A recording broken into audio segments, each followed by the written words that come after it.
Vale, vamos a meternos de lleno en uno de los rompecabezas más fascinantes de toda la historia. Hoy vamos a aparcar por un momento las creencias personales, las doctrinas de cada uno y vamos a hacer algo totalmente distinto, una investigación forense puramente académica para intentar descubrir a la figura histórica de carne y hueso que se esconde detrás de la religión más grande del mundo. Es un tema que de verdad lleva siglos trayendo de cabeza a los historiadores y que requiere que miremos todo con una lupa súper meticulosa. Venga, vamos a diseccionar esto. La gran incógnita que tenemos sobre la mesa es cómo separamos los hechos puramente históricos de, milenios de dogma acumulado. Es literalmente el misterio central de este campo.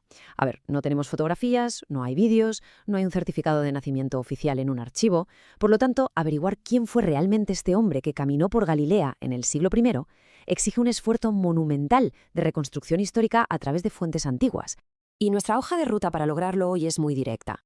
Primero, veremos qué es esta búsqueda del Jesús histórico. Segundo, los dos hechos irrefutables. Tercero, su ministerio en Galilea. Cuarto, los distintos retratos que hace la Academia. Y, para cerrar, los métodos forenses y las críticas que recibe todo este proceso. Empecemos por el principio, estableciendo la base de todo esto, la búsqueda del Jesús histórico. Para que nos entendamos, cuando hablamos del Jesús histórico, no estamos hablando de una figura religiosa, sino de una aproximación al hombre real. Es un intento sistemático y académico de deducir qué pensó, qué hizo y qué dijo realmente en su época. Y para hacer esto, la Academia tiene que examinar con lupa absolutamente todo. Los evangelios, por supuesto, pero también textos que no entraron en la Biblia, buscando siempre qué es lo históricamente más probable dentro del contexto cultural de aquel momento. Fijaos bien en este contraste porque es vital para todo el análisis. La historia y la teología juegan a juegos distintos. La investigación histórica es empírica, se basa estrictamente en fuentes antiguas y en el contexto del siglo I. O sea, no admite milagros ni eventos sobrenaturales como evidencia, porque la historia no funciona así. La teología, en cambio, se mueve en el terreno de la fe, el dogma y las creencias. Tener esta línea divisoria clarísima es absolutamente crucial para entender cómo trabaja un historiador en este campo. Pasamos a nuestro segundo punto. Los dos hechos irrefutables. Porque sí, a pesar de la tremenda escasez de evidencias, hemos logrado encontrar suelo firme. Entonces, el punto clave aquí se resume en este número, 2. Teniendo en cuenta los debates acalorados y a veces feroces que existen en este campo, es alucinante que prácticamente todos los estudiosos modernos, ya sean creyentes, ateos o agnósticos, estén de acuerdo en la existencia histórica de exactamente dos acontecimientos. Solo dos.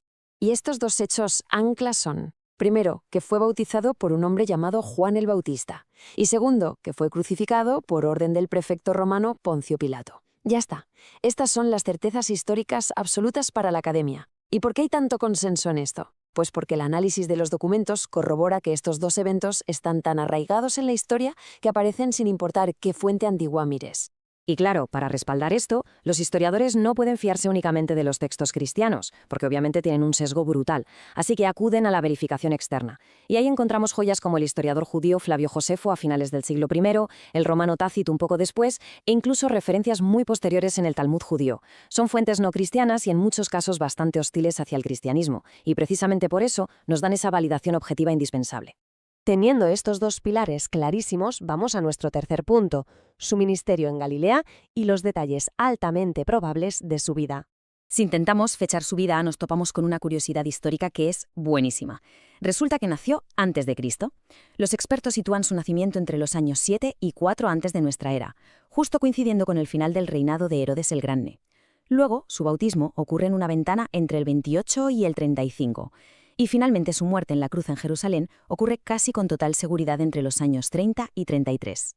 Es un lapso muy, muy específico dentro del Imperio Romano.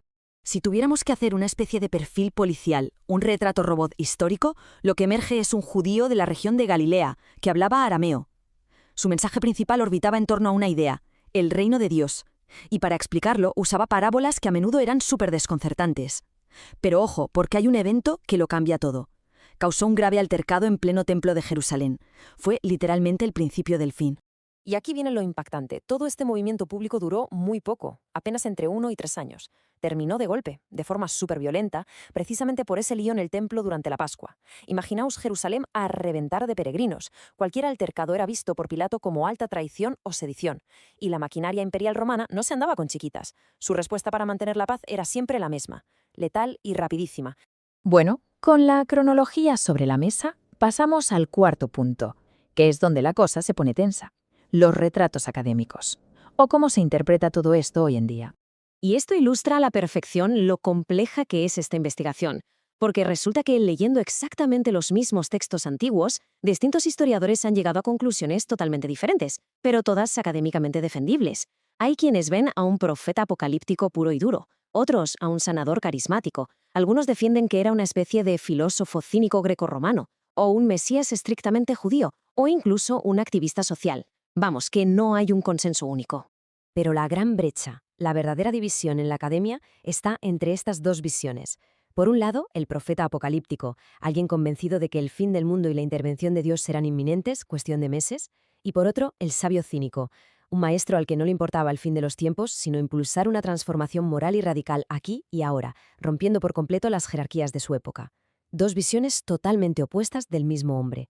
Llegados a este punto, la pregunta lógica es, bueno, ¿y nuestro quinto apartado? ¿Cómo deciden exactamente los historiadores qué partes del texto son reales y cuáles son inventadas?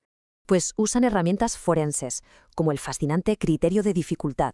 Pensadlo bien, los primeros cristianos jamás se habrían inventado un detalle tan vergonzoso y humillante como que su líder fuera ejecutado como un criminal común en una cruz romana. Si lo cuentan, es porque no les quedó más remedio, pasó de verdad. También usan el testimonio múltiple, buscando datos que aparezcan en varias fuentes cruzadas, y el criterio de coherencia, asegurándose de que la historia cuadre lógicamente con lo que la arqueología nos dice del siglo I. Ahora bien, no pensemos que esto es una ciencia exacta porque llueven las críticas. Para empezar, hay una falta total de evidencia arqueológica directa. Cero. No hay ni un solo documento escrito de su puño y letra. Eso obliga a depender de textos escritos décadas después por seguidores que, seamos sinceros, tenían una agenda religiosa evidente. Y además se critica muchísimo que gran parte de los historiadores bíblicos trabajan en universidades con raíces religiosas, lo que siempre deja flotando la duda sobre si el método es verdaderamente objetivo o no. Y ahora, lo verdaderamente fascinante aquí es la tremenda honestidad de esta cita del teólogo Dale Allison. Él viene a decir que, al final del día, con datos tan escasos y fragmentados, es muy fácil que los académicos manipulen o elijan los criterios que mejor encajan con el Jesús que ellos mismos quieren encontrar. Es un baño de realidad. Nos recuerda que, por mucho método que haya, los historiadores son humanos y rara vez escapan a sus propios sesgos. Y con esta gran reflexión cerramos este análisis. Hemos visto los métodos, las pocas certezas que hay, las críticas, pero el gran elefante en la habitación sigue ahí. ¿Es realmente posible desenterrar al hombre de carne y hueso, separándolo de milenios de mitología, veneración y teología? Es un debate que, francamente, pone a prueba los propios límites de la historia como disciplina. Nos vemos en la próxima exploración.